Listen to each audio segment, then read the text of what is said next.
Have you ever wondered whether or not faith can be logical? Well, you're looking for all the answers about your faith and whether or not you can logically believe what you thought you could believe, then you come exactly to the wrong place. But if you're looking for a podcast that's going to help you answer questions, it's going to help you ask questions, challenge your beliefs, engage with logicians and theologians from the last 2,000 years, that's going to leave you completely clueless, struggling with what to believe about the divine at all, then you found the perfect show for you, my friends.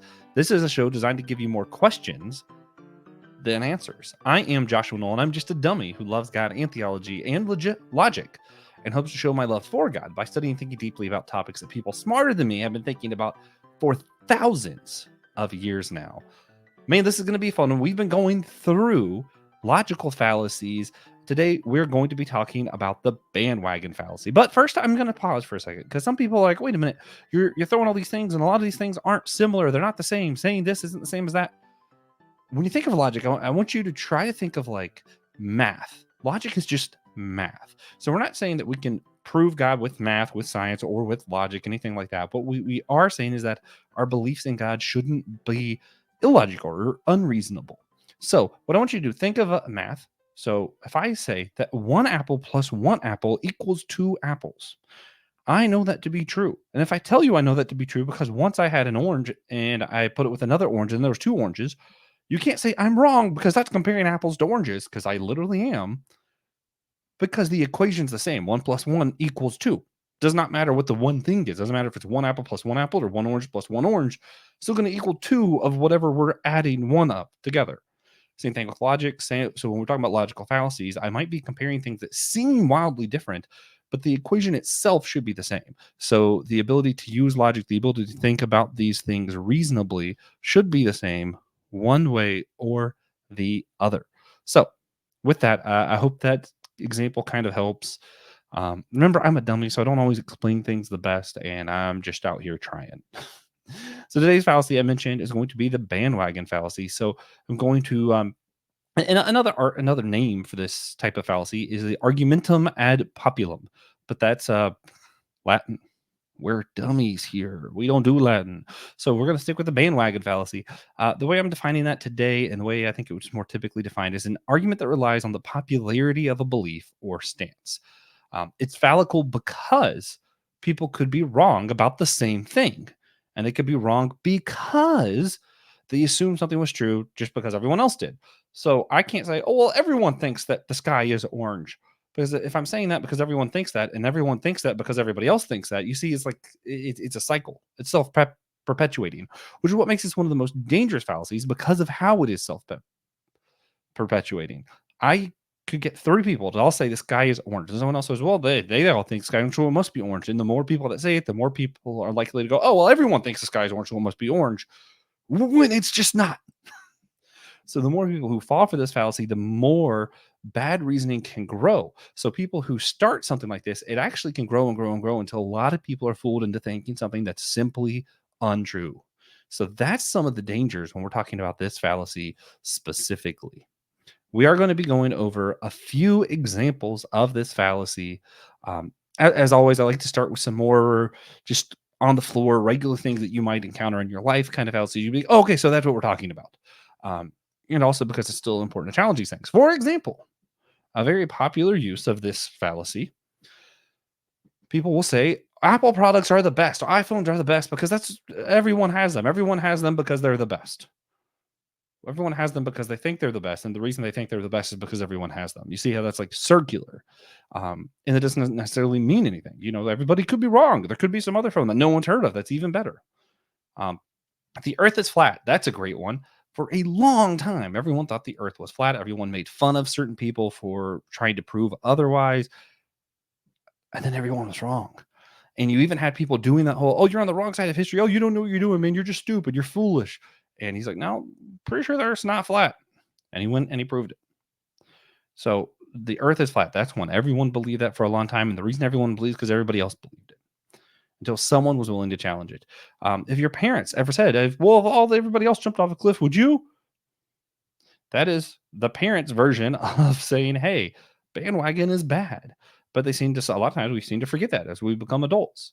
Um, you might see advertisements like to use this fallacy to get people to buy into their products. The movie that everyone's talking about. Everyone loves this movie. It's given a 90% on Rotten Tomatoes, whatever. Um, bandwagon and appeal to authority get tied hand in hand a lot of times. So we'll talk about appeal to authority fallacies next time. But right now we're talking about bandwagon fallacies. Um, See, bandwagon fans. You might have heard that term used. The whole oh, everybody likes Alabama right now, and that's the only reason you jumped on to Alabama. So bandwagon fans, that's a big part of the illusion. The election is rigged. You might hear a lot of people talking about how different things happen in the election, and we know that this wasn't on the up and up. This wasn't straight because X, Y, and Z. And a lot of times people believe this thing because, well, a lot of people are saying that it's rigged, so something must have happened. It must not have been as up and up as people say, because all of these other people are saying otherwise. COVID facts. You saw a lot of, oh, COVID's not real. Oh, you can't go outside. You can't do this. You can't do that. It's fine to go into church. It's not fine to go into church. Everyone kind of picked a group and just believed whatever the rest of that group believed for a lot of that time. Not always, but a lot of people just believed what everyone else in their group believed about COVID, which perpetuated a lot of falseness around it, where people were doing things that were unsafe, or people were isolating themselves more than they needed to because they just kind of went in with the group and believed whatever the group believed. So we saw a lot of damage done because of this kind of groupthink bandwagon fallacy there. Another one that gets used commonly today, you're on the wrong side of history concerning what the queer stuff, LGBTQ stuff. You're on the wrong side of history when it concerns race, whatever else. That phrase, you're on the wrong side of history, is trying to say, well, everyone's going this way. Eventually, down the line, no one's going to believe what you believe anymore. So everyone's on this side. So you're on the wrong side of history. It is an argument from populists. It's the bandwagon fallacy. And there's been plenty before. You look at the history of eugenics. Most people would say, oh, that was wrong. But at the time, you look at the founder of Planned Parenthood, all this other stuff. They said, oh, eugenics, that's the way, that's the future. And everyone who was against it, they thought of these, oh, well, you just don't understand. You're on the wrong side of history, is what people said about people who were against eugenics. But now most people are against eugenics. So we saw that argument, you're on the wrong side of history. Well, we saw that was false before. So we see that is just a bandwagon fallacy. It's a bad argument. And if you hear someone say that phrase, start the argument over. Hey, I need you to rephrase that. Let's think about this differently and have a meaningful discussion, because that phrase is unhelpful and it is a fallacy, something that we should avoid. The science says, if you ever hear the phrase, the science says this about a disease, the science says this about why people are born this way, the science says whatever, that is a fallacy. I took this from another website, this scene that is up now, but I like this little comic here. He says, I'm sorry, most people believe that that drug effect that you're talking about doesn't actually exist. Well, my data shows that it does. Why would I just bow to popular opinion? This is science. And then the next frame, no one in your tenure committee believes that drug effect exists. All of a sudden, oh, you know what? This data does look a little shaky. So sometimes it's your own group. So you fall into the bandwagon with your group. Like, well, everybody says this is wrong. Well, who cares? But all of a sudden, all scientists say this is wrong. Oh, wait a minute. Everyone says this is wrong. But then, oh, yeah, no, well, God's way is the most important way, whatever. Your pastor, the churches say this is wrong. Well, wait, now I need to rethink this. So bandwagon doesn't just populace, it's within your own group. It is groupthink. That's the bandwagon fallacy. So all these kind of things are things that need to be avoided, not at all cost, but at most cost. So we don't want to believe things just because everyone else believes that. We don't want to fall for something because everybody else is falling for it. Whether it's true or not, it has to be true or not on its own. And not because everyone says so, not because you're on the wrong side of history, not because the science says, not because the church says. You need to evaluate things on their own. Think for yourself, evaluate it on its own. Does this make sense? All right. So then we're going to talk about some practical theology. You might in the church hear that someone say, we've always believed God is immutable. We've always believed in the Trinity. We've always believed whatever. That phrase, we've always believed, tends to rely on this idea. And this is a little bit of a combination of bandwagon as well as looking through history. So the church struggles with this specifically around ideas of tradition. You'll see a lot of bandwagon fallacy because it's well, this many people throughout this many thousands of years believed it, so it must be true. Well, a lot of people for thousands of years believe the earth is flat. A lot of people at one point believed leeches could cure because they sucked your blood. A lot of people believed a lot of things that were untrue. A lot of people in the Bible believe things that we know now aren't true. You see stuff about the Bible talking about the corners of the earth and how the moon was rotated, the sun was rotating around the earth, which we know the sun doesn't. So it's one of those, wait a minute, just because everyone said it for a long time, just because it's been around for a long time, doesn't make it more logical. It's still a bandwagon fallacy, just with a little bit of history tied to it. So we got to question these things. We've always believed it's not a good reason to continue to believe something. Do we behave like the culture? A lot of times you'll see people in the church trying to make their music sound like everybody else's music. The church tries to look like everybody else, do everything else so that, well, the gospel is what's important. So we cave on all these other things. But do we actually question? What if the culture's wrong about this? What if our movie should be different than the culture's movies? What if our art should look different? Our music should sound different. We have to question rather than just try to look like the culture around us. We have to question, what does it mean to be the church? What does it mean to be Christian? That's different than what's just popular. Even within the church, we have to ask, what if everyone are we doing stuff that everyone else is doing in the church just because everyone else is doing it? Are we doing something that is right? Everyone in the church could be wrong about something. Maybe everyone in the church believes, just for example, a lot of churches use music in their worship. Well, your church uses music, so you think that's right. And what if you find out that one day you discover somebody else's thoughts on it? You look this up and you go, wait a minute. These other thoughts of music being absent from worship is actually more meaningful. Maybe you think that that's correct. How do you know if you don't question it? You can't just do what your church is doing because everybody else in the church is doing it. You can't believe what everybody else in the church believes just because they do. The church can be wrong. The people in your church can be wrong about something, and it's worth looking up everything. Are all Christians on the same political party? A lot of times you'll see a church where everyone's Republican and it's because the other side hates babies and wants to do murder, or everyone's Democrat because the other side doesn't care about the orphans or the poor. Question that. Not all Christians are a part of the same political party. Not all Christians believe the same thing politically. And if you're in church where most people do, question yourself. Do you believe what you believe about politics just because everybody else does? Question that. Challenge that. The authority of tradition. I talked about this a lot. From a practical standpoint, are we viewing tradition as authoritative just because that's what we've done for the longest of times? We've done this for a long time, so we're going to keep doing it. No, challenge it. Challenge it. My father's father's father. Use the King James version. Have you heard something like that? Or it's good enough for my dad and my dad's dad and his dad before him. That's a bandwagon fallacy. It's just attached to history. So we got to really think about these things. We can't just say that and expect that to be authoritative and that to be a good reason. That's not a good reason. Your dad and your dad's dad and your dad's dad's dad could all be abusive. That doesn't mean it's right to be abusive. They're not, hopefully. That's great. But they could be. There's many ways that people can be wrong for generations over generations. And we see that even in the Bible itself. So it's something to question. Constantly question everything. Read our Bibles. Let's pray. Read your Bible for yourself. Don't just assume it says what everybody says it says. Don't just assume that you believe what everybody else believes. Don't just pray the way everyone else prays. Don't just worship the way everyone else worships. Question why you do what you do in the church, why you do what you do out of the church, why you say you believe what you believe. Is it because of those around you, or do you have your own reasons? Have you thought through these things for yourself? Now, biblical theology. Paul is still named Saul. That might surprise a lot of people. A lot of times this gets passed around that in the book of Acts, Saul's name got changed to Paul whenever he got saved. And that's when he started doing his mission work in the Bible. In the book of Acts, St. Paul writes a lot of the letters after Acts. It's a thing. But the Bible actually says, if you read it, Saul, whose name is also Paul, and then it starts using his name, Paul. His name actually gets changed. His name is never changed. But a lot of people believe it is because that's just something that's been passed around for a long time. They've heard it from somebody else. They heard it from somebody else who heard it from somebody else. They never questioned it for themselves. A lot of times the Song of Songs is interpreted incorrectly because everybody says, it's about Jesus and the thing. And I just kind of accept that it's a weird book and you leave it alone. If you read it for yourself, I don't think very many people could read Song of Songs for itself and be like, yep, that was about Jesus. It's pretty explicitly talking about different people's body parts and some sexual stuff going on in there. And it's like, it's kind of weird to say that's about Jesus, actually. The book of Daniel. Do we think it's history just because everybody else says it's history? Do we think this is real because they taught this as history and by Bible school and this, whatever, and it just kind of accepted it? Or have you looked at it and go, wait a minute. These stories of lions and the ancient one and empires and dragons and crazy stuff's going on. Maybe this is a fantasy. Someone who's living through multiple different kingdoms who seems to be the same age. Maybe this isn't a history word lesson. Do we question it or do we accept it for what it is because that's what everybody else in our group thinks?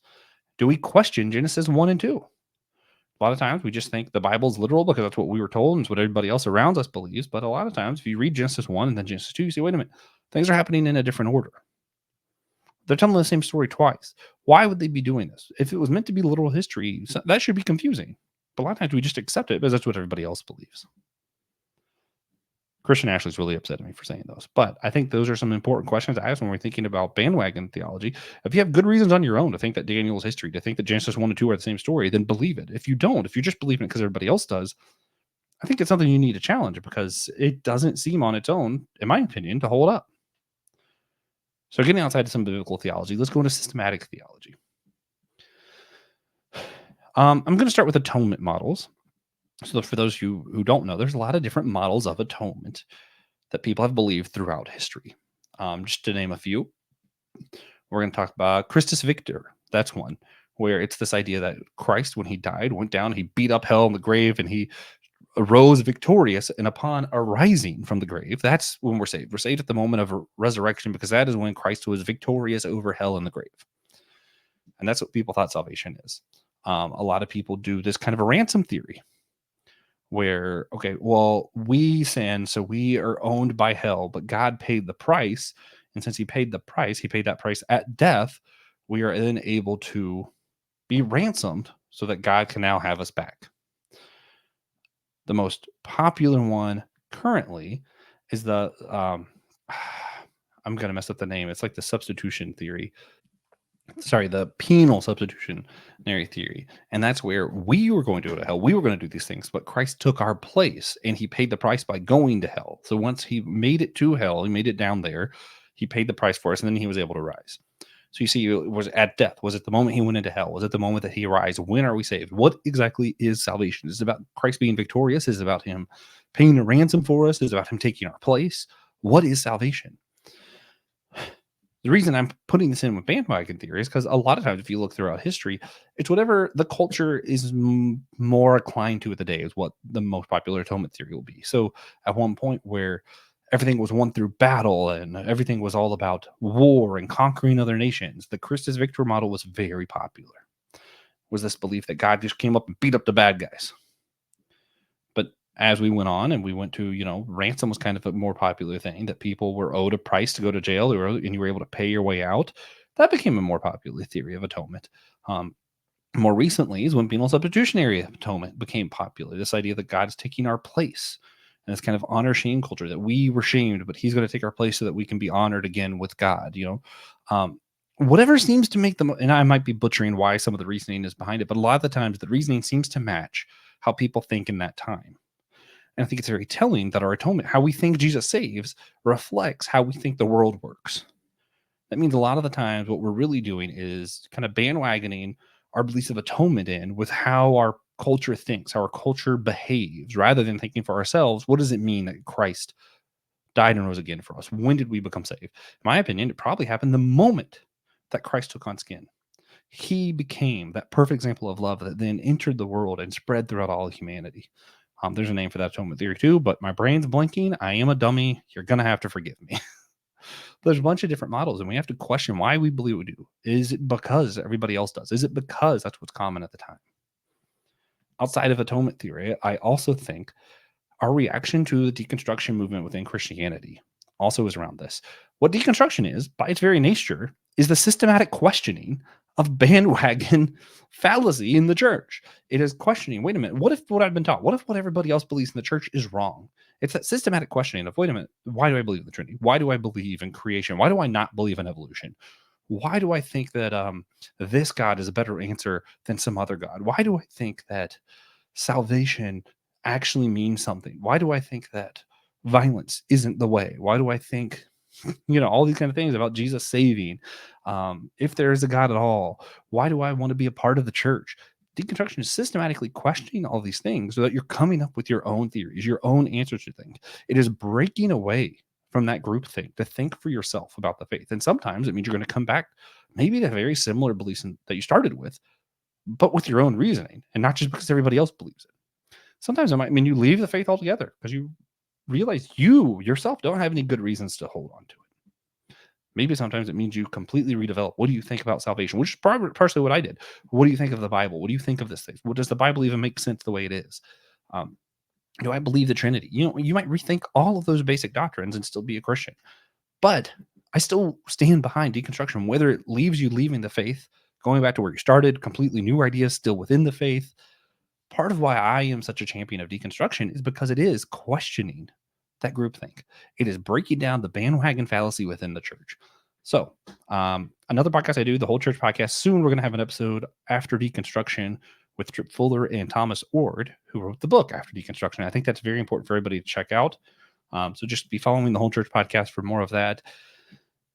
I think it's important because we have to be questioning these things. Whether you're questioning it because you disagree with the church on queer theology, whether you're questioning it because the church's stance against science or whatever, it is good to question. And I support questioning, leaving behind the bandwagon fallacy, leaving behind groupthink, and thinking for yourself. I think it's important because I think our faith can be reasonable, can be logical. I think it's important you question and try to do it for yourself. And if you end up leaving the faith because of that, God is faithful, in my opinion. So I think he will find you. He will love you. And if you just leave the faith because you don't have a good reason for believing it, I'd rather you do that than believe something you don't have a good reason to believe. That seems foolish and it seems disingenuous. And that's not what God wants. He doesn't want a bunch of followers who are just following because they don't know, they don't have a real reason. God wants people who, for themselves, have come to their faith, believe in him because it's reasonable and because they love him. So that's what I think. That's why I support deconstruction.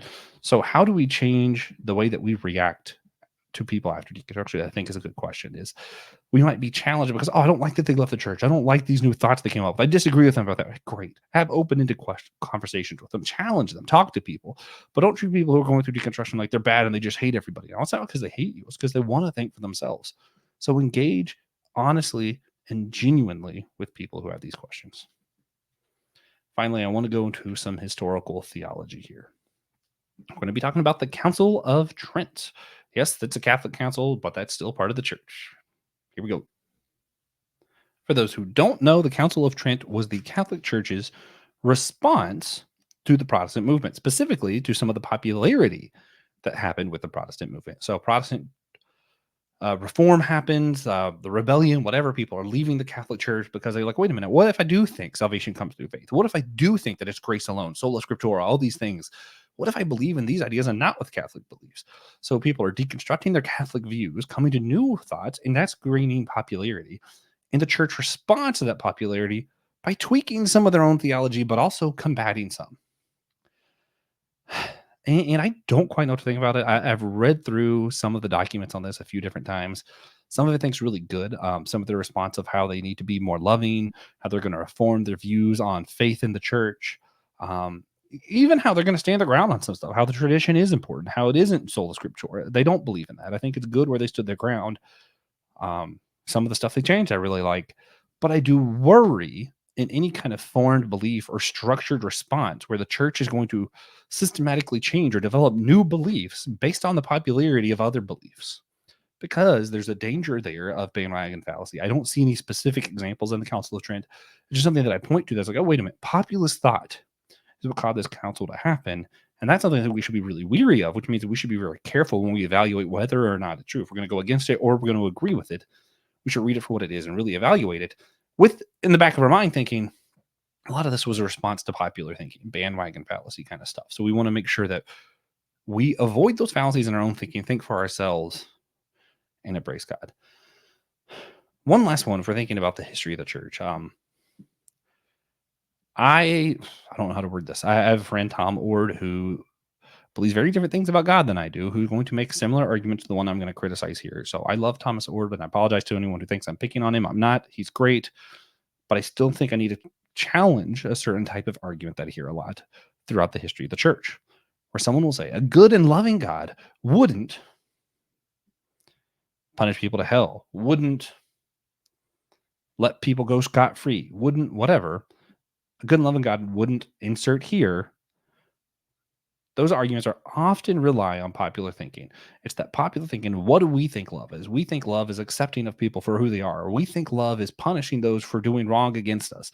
We think love is blank. And so a good and loving God would behave the way that we would behave. That's populist thinking. That is bandwagon fallacy, where we're attributing to, we say God is love. So whatever I think love is, whatever popular definition of love is, must be who God is. Rather than saying, when we said God is love, what is love? And we let God interpret for us what love is. But instead, we interpret what love is and then say that's who God is. So I think it's a little bit backwards thinking, relying on populist thought rather than relying on God to define what love is. And I think that's really dangerous. I don't think it's a good argument. I think that's still an example of bandwagon fallacy that doesn't just happen now, but it's happened all throughout history where, well, good and loving God would want to punish this country. We should kill them all because he wouldn't let these people continue to do these terrible things over here. Those are arguments that were made in the past. I think those are equally as bad. I think any argument where we're defining what love is by popular thinking and then saying that must be what God is a bad argument. So avoid that. That's bandwagon fallacy. In my own opinion, I might be wrong. Remember, I'm a dummy. And Dr. Ord is not. So love that guy. Anyway, with that, you know that I always like to give three takeaway questions, not actions, questions before we wrap up. Here we go. Our three questions today are: number one, what core beliefs do I have that I may only hold because others hold it? God is real. There is a Trinity. Jesus died for my sin. Whatever. What core beliefs do you have that you might only hold on to because others hold on to it? You just believe it because other people believe it. Okay. Number two, do I question popular science's take on things? Do I just accept, oh, the science says? Do I accept, oh, well, the scientific community, evolution, uh, vaccines, whatever. Do I just accept science because it's what the popular thing is in science is to think X, Y, or Z? Or do I question science and look into it for myself? Okay, number three, how should an understanding of the bandwagon fallacy change how we view the deconstructionist movement in Christianity? Remember, deconstruction is just taking that groupthink and challenging all of it, coming up with ideas of our own. So, how should an understanding of the bandwagon fallacy change how we view the deconstructionist movement in Christianity? So, those are three takeaway questions. One more time: what core beliefs do I hold only because others hold it? Number two, do I question popular science's take on things? And number three, how should an understanding of the bandwagon fallacy change how we view the deconstructionist movement within Christianity today? So I hope you guys take time, think about those for yourself, and really challenge yourself with these things. Don't just, oh, okay, those are good questions. I'll ask somebody else. Don't challenge yourself with these questions. Really think about them. Take time with this on your own, please. I don't believe in certainty, but I do believe in questions. I think a good question is often better than a good answer. I hope these are good questions to get you started to ask even better questions. I'm just telling you. So I hope you're all just as confused as I am, that you're inspired to learn from the church's past, to challenge your own beliefs, to reject heresies that may be based on fallacies like the Bandwagon. Moving forward, thank you all so much for joining this dummy on my journey to learn more about God and to love Him better. And I hope this has encouraged you to worship God in your own thinking. And of course, I hope this has encouraged you to keep on struggling.